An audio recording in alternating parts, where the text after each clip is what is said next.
We are here with Mr. Tony Hsieh of Delivering Happiness. Hello. Hello. Just a couple questions for you.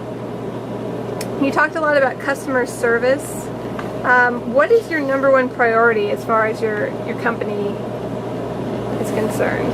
As far as our company is concerned, what's number one? Oh, for us, our number one priority is company culture. Our whole belief is that if we get the culture right, then stuff like delivering great customer service or building a long-term enduring brand or business will just happen naturally on its own. So how do you wow your customers and your employees? It really depends on, there's lots of different ways we do it. For the shipping side of it, for example, a lot of customers tell us they're wowed by the free shipping both ways, or the surprise upgrades to overnight shipping, or 365-day return policy.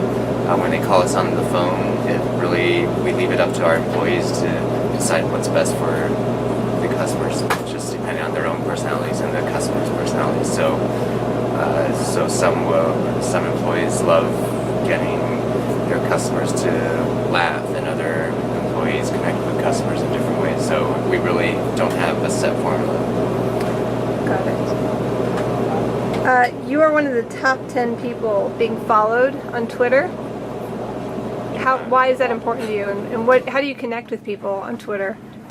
I guess I don't know if I'm actually one of the top 10, but for us, we really just, whether it's with Twitter or Facebook or so on, it's really just about what can we do to connect with people on a more personal level. And so Twitter is one of those ways, but the telephone's another great way.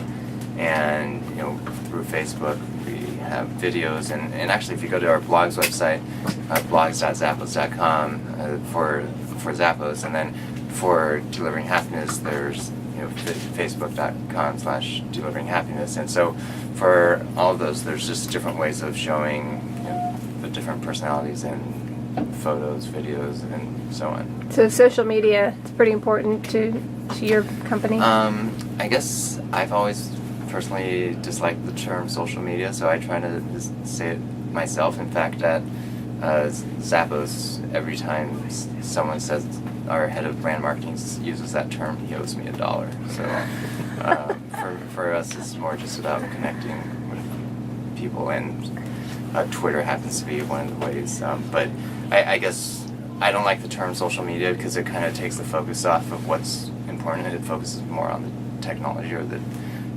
latest fad as opposed to what's underlying as being important. And so one analogy I would make is, it's kind of like if you're focusing on trying to get employees to smile, you're not trying to figure out which facial muscles to make stronger. It's really more about what's underneath that causes them to smile. And you said that your customers do your marketing for you. Can you explain what that means?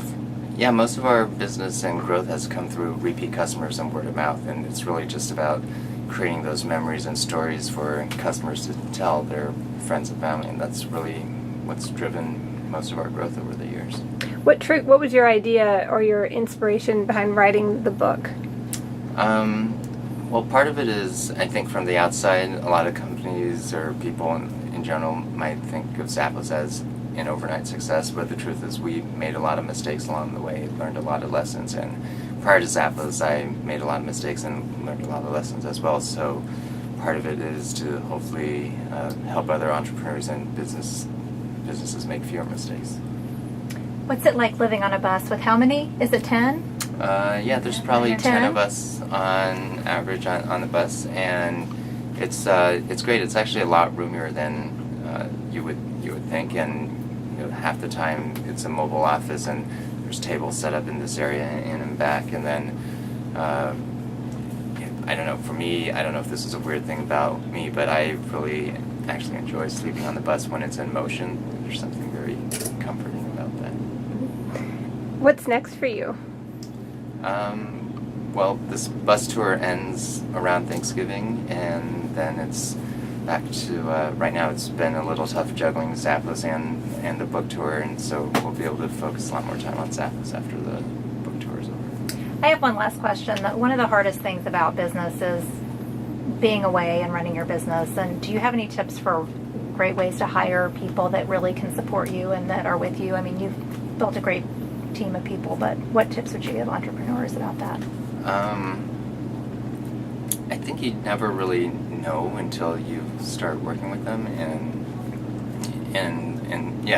what I've always found is people will surprise you in both directions. There's people that you might think are really, really great because you've been friends with them for a long time, and then when you actually start working with them, then they may not be, for example, as detail-oriented as you would like in business, but in friendship, that's not really as important. So, and then the reverse is true too, where people that you maybe don't perceive in a business context, turns out when you give them that challenge, they really flourish. So I've seen it both ways.